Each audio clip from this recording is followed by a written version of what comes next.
stranded. Delta canceling hundreds of flights. Also tonight, what we have now learned about the tragedy at the water park after a 10-year-old boy was killed on the world's tallest water slide right here in the U.S. New trouble for Trump. The new poll out tonight just as Donald Trump reveals his new tax plan. And this evening, the new letter. 50 Republican officials now warning that Donald Trump would be, in their words, the most reckless president in American history. The jogger discovered dead, the second young woman in less than a week. And tonight, the new warning. And the American athletes take the lead in Rio. Michael Phelps winning gold, tears from his teammate Ryan Held. The stunner for the Williams sisters. And for Phelps, practice and something else. Many now asking tonight, what are those marks? The science revealed. This is ABC World News Tonight with David Muir. Good evening, and it's great to have you with us here on a Monday night. And we begin with the travel nightmare still playing out at this hour. Thousands of passengers stranded after a computer outage at Delta Airlines. The scene in Boston, passengers who should have been in the air waiting in long lines there, many still hoping to get on flights. And this image from Denver tonight, the ripple effect felt across this country. And just take a look at the radar from last Monday morning at 7 a.m. You can see the number of Delta flights in the air, and then the same time today, just a few Delta flights getting off the ground. ABC's David Curley leading us off. Delta, the country's second largest airline, and its passengers grounded. Everything is down right now. Everything's down? Yeah. A computer meltdown that has already delayed more than a third of the airline's 6,000 flights. For a short time this morning, there was not one Delta flight in the air over the U.S. And not just here. Lines forming as Delta's entire computer system worldwide went down, leaving jets from Newark to London stuck at the gate. I was like, oh no, we're headed out and we might not have anywhere to go. For some passengers, a night sleeping on the floor, frustrating delays. I tried to call Delta and they told me that I'd have a 3-hour hold. An electrical component failed at Delta's Atlanta Center, a power outage that shut down computers. Pilots couldn't get data, passenger kiosks stopped working. The CEO took to Twitter. I apologize for the challenges this has created for you. Computers, we rely on them for everything, don't we? It's a good thing till the technology goes bad, right? Just last month, it was Southwest that suffered a computer glitch, leading to the cancellation of 2,300 flights. Delta is still struggling to get back on schedule. Tonight, delays range from 1 to 3 hours for flights. David? David Curley leading us off tonight. David, thank you. We are learning more this evening about the 10-year-old boy who died while on a water slide at a water park here in the U.S. in Kansas City, Kansas. The slide is the tallest in the world, taller than the Empire State Building. Going down the slide, you can reach speeds of nearly 70 miles an hour. 10-year-old Caleb Schwab was there with his parents and 3 brothers. His father is a state representative. And tonight, what one witness, a nurse who was right there, now says he witnessed. ABC's Alex Perez is in Kansas City. Tonight, an eyewitness giving the first account of the horrific accident that killed 10-year-old Caleb Schwab. Basically, I'd heard a couple loud booms. Just sounded like something hit the slide, like boom, boom. I looked at my cousin who was standing next to me, and I said, I think that's the body outside of the raft. Steve Castañeda was in the Schlitterbahn Water Park in Kansas City Sunday afternoon. He says Schwab was riding in the front of the raft with 2 women in the seats behind him when the boy fell out. Castañeda raced over to help. And as I get closer and I put my hand on the slide, the lifeguard says, there's nothing you can do. Earlier in the day, Castañeda rode that water slide with his cousin. She told him the Velcro on one of the 2 seatbelts came loose. Her belt had come undone. Schwab was a freckled-faced baseball fanatic and son of Kansas State Representative Scott Schwab. In a statement, the family saying, since the day Caleb was born, he brought abundant joy to our family. The ride, called verrückt, the German word for insane, standing at 168 feet high, taller than the Statue of Liberty, and plummets 17 stories in just seconds. Riders reaching speeds of nearly 70 miles per hour. ABC News was there when the ride opened 2 years ago. The slide requires a minimum height of 54 inches, and 2 to 3 riders must be in a raft. Combined weight of the riders must be between 400 and 550 pounds. But before its big debut, questions about its safety. Early tests showing sandbag dummies flying off the slide. It was reworked and seatbelts and safety nets were added. And in a statement tonight, park officials would only say the investigation into what went wrong is ongoing. The slide will remain closed indefinitely, but the rest of the water park is set to reopen on Wednesday. David? Alex Perez in Kansas. Alex, thanks. Now to major developments in the race for the White House tonight. A group of 50 Republicans signing a letter this evening saying Donald Trump, in their words, would be, quote, the most reckless president in American history. It comes just as Trump tries to turn the page, and a new poll out tonight showing Hillary Clinton at 46%, Trump at 34%. She has a 12-point lead. Tonight, Trump's new tax plan and how he handles protesters in the crowd. Is it a new sign of discipline?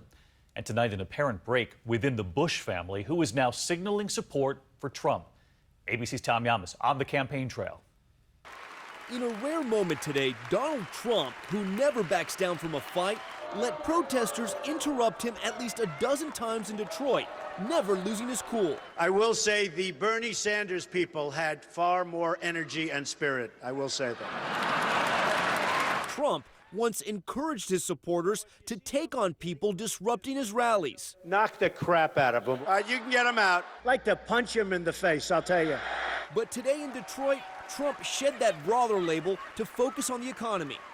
I want to jumpstart America, and it can be done, and it won't even be that hard.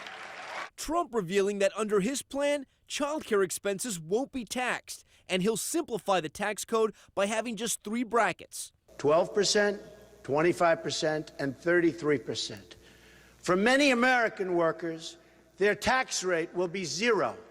Hillary Clinton today saying she'll be a small business president, slamming Trump's proposals. They tried to make his old, tired ideas sound new.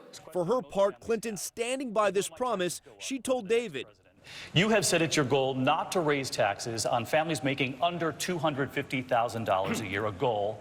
But can you say that's a promise as you stand here tonight? That is a pledge that I'm making. I made it when I ran in 2008, yes. And it was the same one that President Obama made. And now Trump may have more than Clinton to worry about. I do believe he's a fraud and he's a con man. Former CIA operative Evan McMullin launching an independent bid for the White House. McMullin, who recently worked on policy in the House of Representatives, is being helped by Republicans unhappy with Trump. Well, what do you say to Republicans who support Trump, who say a vote for you is going to be a vote for Hillary Clinton? He was already losing badly. He's alienated broad swaths of our population. Donald Trump cannot win. He is ensuring that Hillary Clinton win the White House. And tonight, in what appears to be a break with the rest of the Bush family, who have all signaled their concerns with Trump, one of Jeb Bush's sons telling Republicans they have to back Trump. And you know, from Team Bush, it's a bitter pill to swallow, but you know what? You get back up, and you help the man that won, and you make sure that we stop Hillary Clinton. And Tom Llamas with us live here in New York tonight. Tom, back to that list of 50 national security advisors, all of them Republicans I mentioned a moment ago. That's a rare move. Any reaction from the Trump camp tonight? David, Donald Trump just responded, calling the people on that list part of the failed Washington elite that have made the world a more dangerous place. David? Tom Llamas with us live again tonight. Tom, thanks as always. Overseas tonight, the hunt is on for an American professor who has been abducted in Afghanistan. Officials say he and another professor who teach at the American University were driving near the school in Kabul when several men in military uniforms stopped their car and abducted them. Kidnappings and other crimes have reportedly surged since Western troops started to withdraw. And from Pakistan tonight, a devastating toll from a suicide bombing there. It happened in the city of Quetta. At least 70 people were killed, most of them lawyers, who had gathered after the head of their local bar association had been targeted and killed. A breakaway Taliban group and ISIS both claiming responsibility. Back here at home tonight, and to severe floods we're watching at this hour. Parts of Florida's Gulf Coast already underwater. The pictures, roads and businesses in St. Pete Beach already swamped. A number of accidents have been cleared along State Highway 399 today. Up to a half foot of rain coming in some parts, and also a tropical storm we're watching. So let's get right over to Rob here tonight. Hey, Rob. David, a lot of deep tropical moisture over the southeast. Look at the radar. You see it all rotating around this low. We've got flooding from Raleigh to Asheville. But the big target is Florida and the panhandle there. We've got flood watches that have expanded west to Apalachicola, and flood warnings now between Perry and Cross City. And radar estimates showing over 12 inches of rainfall falling there, over 20 in some of the areas just offshore. We'll see another 5 over the next 48 hours, and then the rain, I think, is going to persist right through the end of the week. Here's Javier We'll probably see this moisture get into Arizona and the desert Southwest later on. But right now it is hitting Cabo San Lucas. Max winds 65 miles an hour. Will remain pretty strong as it rides up to Baja. It's been a very active hurricane season in the Pacific, David, this year. Rob, great to have you. Another weather headline we're following tonight: a small wildfire east of Los Angeles, exploding in just hours, tripling in size, in fact. The Pilot Fire, as it's being called, is burning in the San Bernardino National Forest tonight. Several dozen homes have been evacuated, and parts of 2 state highways are now closed. Now to the American athletes in Rio, making us proud and taking the lead. Michael Phelps, of course, earning his 19th gold in the 4x100 freestyle relay. First-time winner teammate Ryan held as his tears coming as the national anthem was played. American swimmer Lily King with the #1 signal when she won, but then signaling something else to the Russians. The men's gymnastics team posting this image of themselves, hoping for some extra support in their competition today. Team USA ahead in the medal count, as I mentioned a moment ago, and ABC's Matt Gutman, part of our team from Rio tonight. Tonight, some bling added to Michael Phelps' treasure chest, his 19th gold, a domination of the pool in the 4x100 meter freestyle. Phelps with that now customary celebratory flex of his 6'4" frame. And as the anthem played, the vet grinning. But rookie Ryan Held couldn't hold back his tears. The emotion becomes contagious. Caleb Dressel cries, and finally, the most decorated Olympian in history is overcome too. Also winning in the pool, phenom Katie Ledecky, besting her own world record in the 400-meter freestyle. So far ahead, she was already celebrating before her competitors even touched the wall. It wasn't only smiles in the pool, some scowls too, and a taste of the Cold War when Yulia Efimova, previously suspended for doping, came in first in her heat, holding up #1. American swimmer Lily King responding with a finger wag of her own while watching the event in the ready room before beating Efimova's time herself. He's shaking your finger #1 and you've been caught for drug cheating. I'm just not, I'm not a fan. So, gonna go swim my heart out for USA and hopefully that turns out the best. These fellow superstars sharing a picture. Phelps and the human spring known as Simone Biles. Biles leading Team USA in a sweep of the gymnastics team competition qualifier. The crowd roaring as Biles nails her signature move, named after her, of course. The women finishing 1, 2, and 3. The men's gymnastics team currently out of medal contention, but it is led by Sam Mikulak. We're training to be the best in the world. We have that as our goal, and that's what we want to go out and accomplish. Who we met at Team USA's training facility in Colorado Springs. He even took some time out to teach me the basics of the pommel horse. Mikulak suggesting today that the men's team, who always seem to get less attention than the women's team, might better market their sport if they competed shirtless. They certainly made a statement with this Instagram picture they posted in Copacabana Beach earlier this year. Also disappointing, surprisingly, the Williams sisters out in the first round of their Olympics doubles tournament. This is their first loss in Olympic doubles since 2000. But with Katie Ledecky, Michael Phelps, and the women's gymnastics team all vying for gold, behind me tomorrow, there is plenty of opportunity for redemption. David? It's been an incredible start. Matt Gutman tonight. Matt, our thanks to you, and we'll hear from Amy Robach a little later. Next tonight, though, to a new study when it comes to drowsy driving and the danger right next to you on highways across this country. ABC's Gio Benitez with the new findings tonight, among them that young drivers are especially at risk when it comes to sleep deprivation. Tonight, a startling new look at the growing sleeper threat on the road. You remember this FedEx truck weaving, a sleepy driver allegedly at the wheel, then watch as it slams into a car, losing control. But in that new report, teens and young adults are now to blame for more than half of these crashes. Nearly 84 million fatigued Americans drive every day. Last year alone, 5,000 people killed. Companies like Volvo offering technology to catch drowsy drivers with automatic brakes. I'm trusting it. No brakes, no brakes. Wow. And alert systems. Here we go. Driver alert. Time for a break.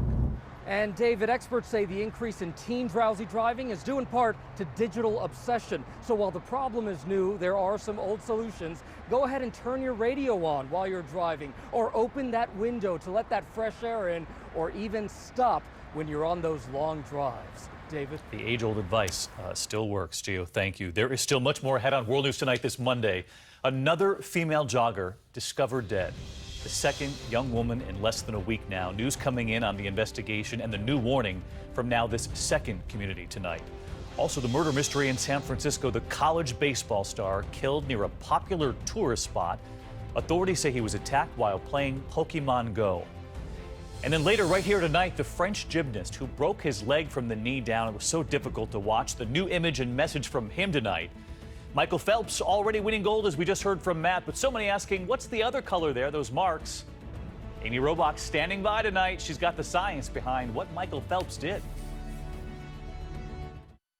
I'm Mary Ellen, and I quit smoking with Chantix. I have smoked for 30 years, and by taking Chantix, I was able to quit in 3 months.